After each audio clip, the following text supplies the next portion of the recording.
Good morning, everyone. So, I am going to discuss the today top 10 questions of the 20th April. And যে সমস্ত কোশ্চেনগুলো আছে সেগুলো সবগুলোই আমাদের আরআরবির যে সমস্ত প্রিভিয়াস ইয়ারের কোয়েশ্চেন, আরআরবি মেনলি 2015-এর যে প্রিভিয়াস ইয়ারের কোয়েশ্চেন পড়েছিল সেইগুলোই আমরা তার মধ্যে 10টা কোশ্চেন আমরা দিয়েছিলাম অ্যাজ আ টপ 10 সিরিজ হিসাবে। So I am going to discuss the first question. What is the main source of energy for the cardiac muscle? দেখো, যে মেন সোর্স অফ এনার্জি হয় সেটা কি? এটিপি। এটিপি বলতে কি? অ্যাডিনোসিন ট্রাইফসফেট, তাই তো? অ্যাডিনোসিন ট্রাইফসফেট এটা হচ্ছে কি মেন সোর্স অফ এনার্জি। এবং এই যে মেন সোর্স অফ এনার্জি, সেই এটিপিটা পাই কি আমরা বিভিন্ন যে সমস্ত ফুড আমরা ইনটেক করি, মেবি হতে পারে সেটা কার্বোহাইড্রেট, হতে পারে সেটা প্রোটিন, হতে পারে সেটা ফ্যাট, যে সমস্ত খাদ্য আমরা হচ্ছে তোমরা নিয়ে থাকি, ইনটেক করে থাকি, সেই সমস্ত খাদ্যের যখন মেটাবলিজম হয় দেন হচ্ছে কি আমরা এটিপি জেনারেট হয়, ঠিক আছে? এটিপি জেনারেট হয় এবং সেখান থেকে কি আমরা এনার্জিটা পেয়ে থাকি। এবার এখানে কোয়েশ্চেন দিয়েছে what is the main source of energy for the cardiac muscle. যখন কার্ডিয়াক মাসেলের যখন কথা বলছে তখন কার্ডিয়াক মাসেলের যে মেন সোর্স অফ এনার্জি সেটা হয়ে থাকে fatty acid. Mainly fatty acid কি মেজর কন্ট্রিবিউটার হয়ে থাকে। ফ্যাটি অ্যাসিডের মেটাবলিজমের মাধ্যমেই কী হয়ে থাকে যে ম্যাক্সিমাম অ্যামাউন্ট অফ এটিপিটা তৈরি হয় for the cardiac muscle. So what will be the answer? Correct answer will be the fat. Okay, আচ্ছা, তারপরে কি কোশ্চেন দিচ্ছে হোয়াট ইজ যে এখানের মধ্যে কোনটা ইজ আ বল অ্যান্ড সাকার জয়েন্ট। খুব ভালো কোশ্চেন, এটা নিয়ে আমরা আগেও যে আমাদের টপ 10 সিরিজের কোশ্চেন হয়েছিল সেখানে আমরা আলোচনা করেছিলাম, তাও আমি আরেকবার জয়েন্টগুলো একটু রিক্যাপ করে দিচ্ছি। দেখো, জয়েন্টকে আমরা মেনলি তিনটে ভাগে ভাগ করি। একটা হচ্ছে ফাইব্রাস জয়েন্ট, একটা হচ্ছে কার্টিলেজিনাস জয়েন্ট এবং একটা হচ্ছে সাইনোভিয়াল জয়েন্ট। তা তিনটে ভাগে ভাগ হলো। একটা কি? Fibrous joint. ফাইব্রাস জয়েন্ট হচ্ছে ইমুভেবল জয়েন্ট। একে সিন আর্থ্রোসিস বলা হয়। এর অপর নাম হচ্ছে সিন আর্থোসিস, আর্থোসিস, সিন আর্থোসিস বলা হয়। এর অপর নাম কার্টিলেজিনাস জয়েন্ট, যেটা স্লাইটলি মুভেবল, ঠিক আছে?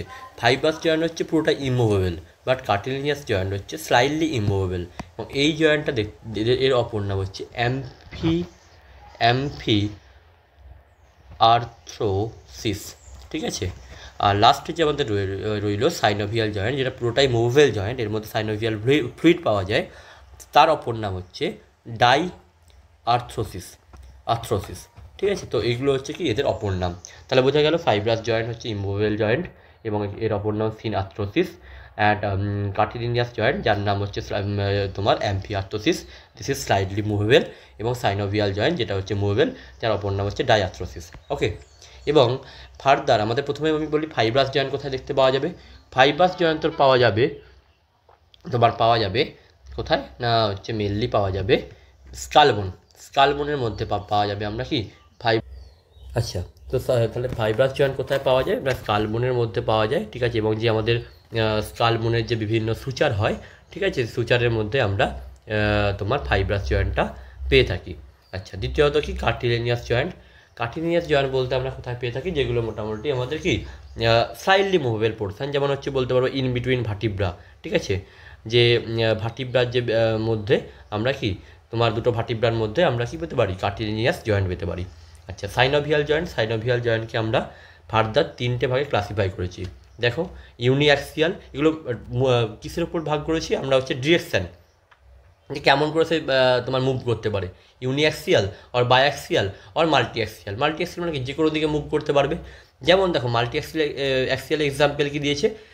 বল সকেট জয়েন্ট, ঠিক আছে? বল সকেট জয়েন্ট কি আছে? যে আমাদের ধরো হিপ জয়েন্ট বা তোমার হচ্ছে আমাদের এই জায়গাতে অর্থাৎ শোল্ডার জয়েন্ট, এই সমস্ত জায়গাগুলো কি আমাদের মাল্টি অ্যাক্সিয়াল জয়েন্ট। দেখো, তুমি ছবিতেও দেখতে হবে, এই ছবিটা খুব মানে ভালো ছবি, এবং এটা আমি আগেও টপ 10 সিরিজে নিয়েছিলাম ছবিটা। দেখো, বল সকেট জয়েন্টে দেখো ছবিটা, দেখো যে কীভাবে সে মাল্টি ডিরেকশানে ঘুরতে পারছে। দেখতে পাচ্ছ এই ডিরেকশানে ঘুরতে পারছে, এইদিকেও সমস্ত দিকে ঘুরতে পারছে। এখানে যেমন দেখতে পাওয়া যায় তেমন হচ্ছে আমাদের শোল্ডার জয়েন্টেও দেখতে পাওয়া যায় কি বল এবং সকেট জয়েন্ট দেখতে পাওয়া যায়। আচ্ছা, তারপর কি দেখবো? বাইঅ্যাক্সিয়াল জয়েন্ট হচ্ছে কি ইলাপসয়েড জয়েন্ট আর কি স্যাডেল জয়েন্ট। দেখো, স্যাডেল জয়েন্ট আমি কোথায় আগে দেখে নিই।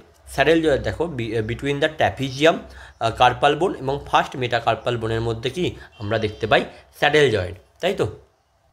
আর একটা কী আছে? আর একটা হচ্ছে ইলাপসয়েড আমরা দেখতে পাই মেনলি তোমার কার্পাল বোনের মধ্যে, মানে carpal and and radius radius carpal এবং রেডিয়াসের মধ্যে কি দেখতে পাই আমরা ইলাপসয়েড জয়েন্ট দেখতে পাই। ঠিক আছে, মোটামুটি এটা বোঝা গেল। আচ্ছা, এবার দেখো প্লেন জয়েন্টের অপর নাম হচ্ছে, দেখো প্লেন জয়েন্টের অপর নামটাই বলে দিই। এই দেখো এখানে প্লেন জয়েন্ট দিয়েছে, এই কোশ্চেনটাকে এমনিও দিতে পারে গ্লাইডিং জয়েন্ট, গ্লাইডিং জয়েন্টও হিসাবেও দিতে পারে। তো ঠিক আছে, তো প্লেন জয়েন্ট কোথায় আছে দেখে নাও, যে বিটুইন টার্সাল বোনের মধ্যে আমরা কি পাই, প্লেন জয়েন্ট বা গ্লাইডিং জয়েন্ট পেতে পারি। আচ্ছা, হিঞ্জ জয়েন্ট, এখান থেকে কিন্তু প্রচুরবার কোশ্চেন আছে, হিঞ্জ জয়েন্ট কিন্তু ইম্পর্টেন্ট। হিঞ্জ জয়েন্ট কোথায় পাই আমরা, হিঞ্জ জয়েন্ট পাই হচ্ছে মেনলি কোথায়, এলবোতে পেতে পারি, দেখো হিঞ্জ জয়েন্ট কোথায় পেতে পারি, এলবোতে পেতে পারি, আর একটা জায়গায় পেতে পারি, দেখাচ্ছি, অ্যাঙ্কেলে, তাহলে অ্যাঙ্কেল এবং হচ্ছে তোমার এলবো, এই সমস্ত জায়গাতে আমরা কি পাই, আমরা হিঞ্জ জয়েন্ট পাই। এখানে আরও অনেক এক্সাম্পল আছে, আমি এক্সাম্পল এতটা তো বলা সম্ভব নয়, তাই মোটামুটি আমি একটা দুটো করে এক্সাম্পল আমি বলে দিচ্ছি। তারপর দেখো পাইভট জয়েন্ট হচ্ছে আমাদের অ্যাটলাস এবং অ্যাক্সিসের মধ্যে পাওয়া যায়, এটাও কিন্তু খুব ভেরি ভেরি ইম্পর্টেন্ট। অ্যাটলাস এবং অ্যাক্সিসের মধ্যে যে জয়েন্টটা পাওয়া যায় তার নাম কি, তার নাম হচ্ছে পাইভট জয়েন্ট। আর কন্ডাইলার বা তোমরা যেটাকে কন্ডাইলয়েড জয়েন্ট বলেছিল চেনো আর কি, একই জিনিস, কন্ডাইলার বা কন্ডাইলয়েড জয়েন্ট একই জিনিস। সেটা দেখো কোথায় আছে, দেখো between radius and carpal bone of রিস্টের মধ্যে আমরা পাই কি, কন্ডাইলয়েড জয়েন্ট। যদি আমি তাহলে খুব সহজ ভাষায় আমি বলতে চাই, দেখো আমাদের যে তোমার টার্সাল বোন আছে বা আমাদের কার্পাল বোন, ঠিক আছে, হাতের যে কার্পাল বোন থাকে সেই কার্পাল বোনের মধ্যে কি আছে, প্লেন জয়েন্ট। কার্পাল বোনের মধ্যে কিন্তু প্লেন জয়েন্ট আছে, যখন সেটা তোমার কি বলবো, যে রেডিয়াসের সাথে যখন বলছি যে রেডিয়াসের সাথে কার্পাল বোনের জয়েন্ট কি, তখন কি হচ্ছে, কন্ডাইলয়েড জয়েন্ট। ঠিক আছে, আবার যখন আমি বলছি যে এই যেমন এইটা saddle joint, between trapezium carpal বোন অ্যান্ড ফার্স্ট মেটা কার্পাল বোনের মধ্যে কি পাই, আমরা স্যাডেল জয়েন্ট পাই। মানে প্রত্যেকটা জিনিসকে তোমাকে ভালো করে মনে রাখতে হবে, কিন্তু মেন যেগুলো ইম্পর্টেন্ট সেটা হচ্ছে হিঞ্জ জয়েন্ট, কোশ্চেন যেখান থেকে আসে ফর্ম হয়, একটা হচ্ছে তোমার পাইভট জয়েন্ট, আর তোমার হচ্ছে যেটা কোশ্চেন হয় আমাদের বল সকেট জয়েন্ট এবং হচ্ছে ফাইব্রাস জয়েন্ট, এই সমস্তগুলো থেকে কোশ্চেন তৈরি হয়, বাকিগুলো থেকে অতটা আসে না।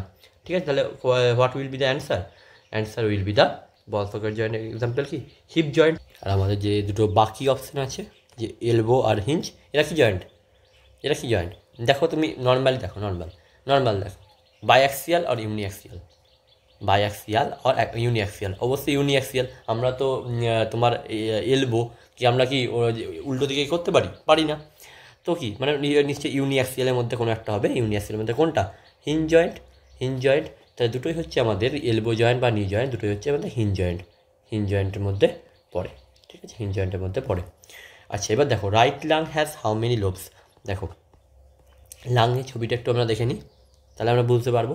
দেখো মেন সহজে মনে রাখার উপায় হচ্ছে যে তোমার আমাদের লেফটে কি আছে, হার্ট রয়েছে, কার্ডিয়াক পোর্শন রয়েছে, এখানে তার জন্য আমরা কী দেখতে পাই, লাংসে কী দেখতে পাই, কার্ডিয়াক নচ দেখতে পাই।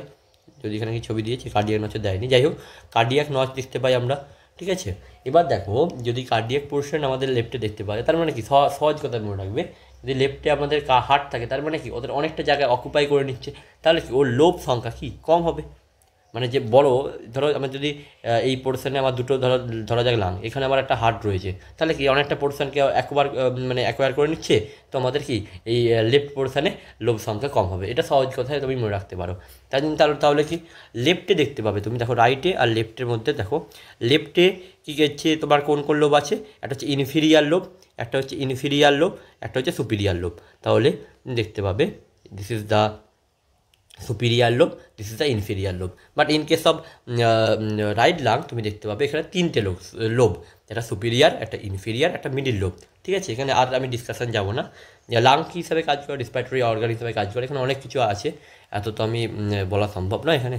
তো সুতরাং তাহলে তিনটে আমরা বুঝতে পারলাম যে লেফট লাঙের দুটো অংশ, একটা হচ্ছে সুপিরিয়ার লোব, একটা হচ্ছে তোমার ইনফিরিয়ার লোব। আর একটা জিনিস আমি বললি, এই সুপিরিয়ার লোব এবং ইনফিরিয়ার লোবের মধ্যে যে ফিসার দেখতে পাওয়া যায় তার নাম হচ্ছে অবলিক ফিসার। আর আমাদের রাইট লাঙে যে কি, রাইট লাং তোমার কি তিনটে লোব, তার মানে কি এখানে কটা ফিসার থাকবে, দুটো ফিসার। কোশ্চেন কিন্তু এরকম করে আসতে পারে যে রাইট লাঙে কটা ফিসার দেখতে পাওয়া যায়, দুটো ফিসার দেখতে পাওয়া যায়, লেফট লাঙে কটা ফিসার দেখতে পাওয়া যায়, একটা ফিসার দেখতে পাওয়া যায়। তো রাইট লাঙে তাহলে কী লোব আছে, সুপিরিয়ার লোব, তোমার হচ্ছে মিডিল লোব, আর হচ্ছে একটা কি ইনফিরিয়ার লোব। আর তাহলে এখানে কটা ফিচার থাকবে? দুটো। একটার নাম হচ্ছে হরাইজেন্টাল ফিচার, একটা হচ্ছে হরাইজেন্টাল, একটা হচ্ছে অবলিক ফিচার। ঠিক আছে, একটা হচ্ছে অবলিক ফিচার, দুটো ফিচার দেখতে পাওয়া যায়। তাহলে এখানে কি কোশ্চেন দিয়েছে দেখে নিই আমরা। কোশ্চেন দিয়েছে রাইট লাঙে দেখতে পাওয়া যায়, তাহলে লেফট লাঙে কটা? দুটো, দুটো লোব। রাইট লাঙে কথা, রাইট হবে তিনটে, তিনটে।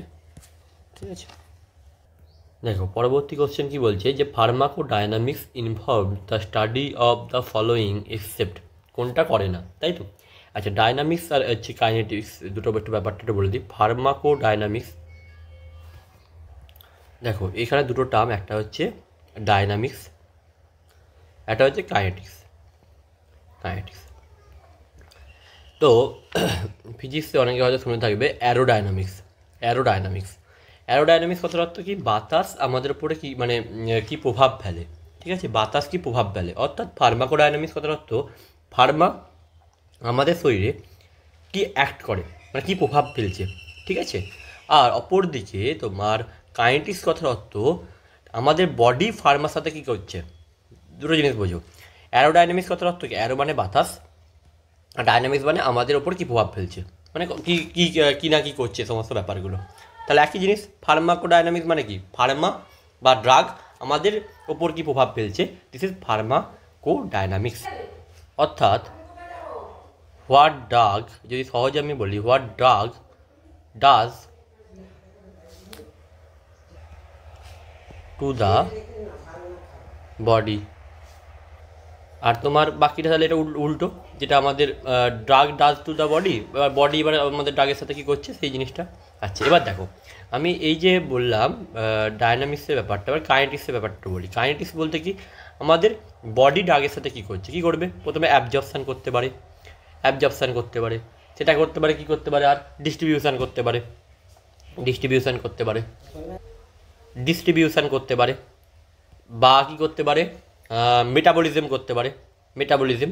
এখানে যে মেটাবলিজমের নাম হচ্ছে বায়ো ট্রান্সফরমেশান, ট্রান্সফরমেশান, ফরমেশান। আর কী করতে পারে? এক্সক্রিশন করতে পারে, এক্সক্রিশন করতে পারে। এইগুলো মোটামুটি আমাদের কি কাইনেটিক্সে হয়ে থাকে। বোঝা গেল?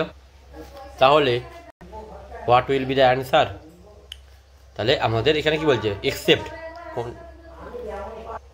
তাহলে কী হবে? দেখো এই যে জিনিসটা আমি বলছিলাম, অ্যাবজর্পশন এবং ডিস্ট্রিবিউশন, বললাম না? অ্যাবজর্পশন, ডিস্ট্রিবিউশন, তোমার বায়ো ট্রান্সফরমেশন এবং হচ্ছে এক্সক্রিশন, এইগুলো কার কাজ? এগুলো হচ্ছে তোমার ফার্মাকোকাইনেটিক্সের কাজ, তাই না? ফার্মাকোকাইনেটিক্সের কাজ। তাহলে এটা নিশ্চয়ই ডায়নামিক্সের কাজ নয়। তাহলে what will be the answer? Absorption and distribution of the drug. আচ্ছা, এবার যে আমাদের কোশ্চেনটা আসছে দেখো, the digestion of the protein is facilitated by, কিসের দ্বারা হয়ে থাকে? লাইপেজের দ্বারা, অ্যামাইলেজের দ্বারা, ট্রিপসিনের দ্বারা, না সিক্রিটিনের দ্বারা? তো দেখো প্রোটিনের যে ডাইজেশন সেটা হয়ে থাকে তোমার লাইপেজের দ্বারা হবে না, লাইপেজ ফ্যাট সম্বন্ধিত, অ্যামাইলেজে হবে না, কার্বোহাইড্রেট সম্বন্ধিত। এবং ট্রিপসিন, ট্রিপসিন দেখো, ট্রিপসিন হচ্ছে is a active form and it's come from the inactive form trypsinogen. Trypsinogen থেকে কী আসে? ট্রিপসিন আসে। ঠিক আছে, ট্রিপসিন আসে, এটা হচ্ছে অ্যাক্টিভ ফর্ম, এবং এটা করে থাকে তোমার এন্টেরোকাইনেস। কী করে থাকে? কোন এনজাইম করে থাকে? এন্টেরোকাইনেস। এই নামটা হয়তো অনেকেই জানো, কিন্তু যে নামটা জানো না সেটা হচ্ছে এন্টেরোকাইনেসের অপর নাম কি? অপর নাম হচ্ছে তোমার পেপটাইডেস, পেপটাইডেস। ওকে, পেপটাইডেস। আর সিক্রিটিনের কাজ কি? সিক্রিটিন তাহলে প্রোটিনের ফ্যাসিলিটি কী করে? ডাইজেশন। ট্রিপসিন অ্যান্সার হবে। আর সিক্রিটিনের কাজ কি? সিক্রিট হচ্ছে তোমার গ্যাস্ট্রিক সিক্রেশনকে কমিয়ে দেয়, এটা হরমোন আর কি, এটা হরমোন যাকে গ্যাস্ট্রিন মানে তোমার যে গ্যাস্ট্রিক জুসের যে সিক্রেশন সেটাকে কি কমিয়ে দেয়। ঠিক আছে, আচ্ছা যাই হোক। তাহলে what kind of substances can not penetrate membrane by passive diffusion? বলো কি অ্যান্সার হবে? What kind of substance can not penetrate membrane by passive diffusion? তাহলে হবে লিপিড সলিউবল। এতে তো আমাদের লিপিড যে বাইলেয়ার আছে সহজে যেতে পারবে। নন আয়োডাইজ সাবস্টেন্স এরাও যেতে পারবে। হাইড্রোফিক আর হাইড্রোফিলিক, এই দুটো ওয়ার্ডের মানে নিশ্চয়ই তোমরা জানো অনেকে। হাইড্রোফিলিক মানে কি? Water loving. তো আমরা একে কী বলি? আমরা কেমিস্ট্রির ভাষায় একে বলি পোলার মলিকিউল, মানে পোলার মানে কি মলিকিউল টাইপের। ঠিক আছে, আর হাইড্রোফিক মানে কি? যে জলকে ওয়াটার হিটিং মানে হেট করে, পছন্দ করে না। ঠিক আছে, ওয়াটার হিটিং মানে কি? এরাও তার মানে কি ওয়ান টাইপ অফ মানে নন পোলার, এটা হচ্ছে নন পোলার হয়ে থাকে, এটা নন পোলার। আর যেহেতু পোলার হাইড্রোফিলিক সাবস্টেন্স, সো তারা কি লিপিড বাইলেয়ারের মধ্যে প্যাসিভ ডিভিশনের মাধ্যমে যেতে পারবে না। তো what will be the answer? Hydrophilic substance will be the answer. তো pregnancy the heart beating and gastrointestinal tract development started in fetus in which the month. তো আমাদের যে তোমার হার্টবিট সেটা দেখতে পাওয়া যায় তোমার ওই 21 থেকে 28 ডেজের মধ্যে আমাদের মোটামুটি হার্ট বিটিং দেখতে পাওয়া যায়, ঠিক আছে। এই সময়টাকে হার্টবিট স্টার্ট হয়, ঠিক আছে। তো এই অনুযায়ী তোমার ফার্স্ট মান্থ করাটাই বেটার, তাই তো, ফার্স্ট মান্থ অপশান করাটাই বেটার। তোমার কী আছে, which endocrine gland is situated in the lower part of the neck on the thyroid cartilage. Simple question, thyroid gland will be the answer. আচ্ছা, তারপরে কি কোশ্চেন আছে, what is the specialized nerve cell. এটা তো easy question. Specialized nerve cell কাকে বলা হচ্ছে? নিউরনকে বলা হয় স্পেশালাইজড নার্ভ সেল, ঠিক আছে, নিউরন। তারপর কী হচ্ছে, which of the following clinical finding indicates the patient is experiencing hypokalemia. কী হতে পারে যে হাইপোক্যালেমিয়া একটা ইন্ডিকেট তোমার দেখতে পাওয়া যাচ্ছে পেশেন্টটার?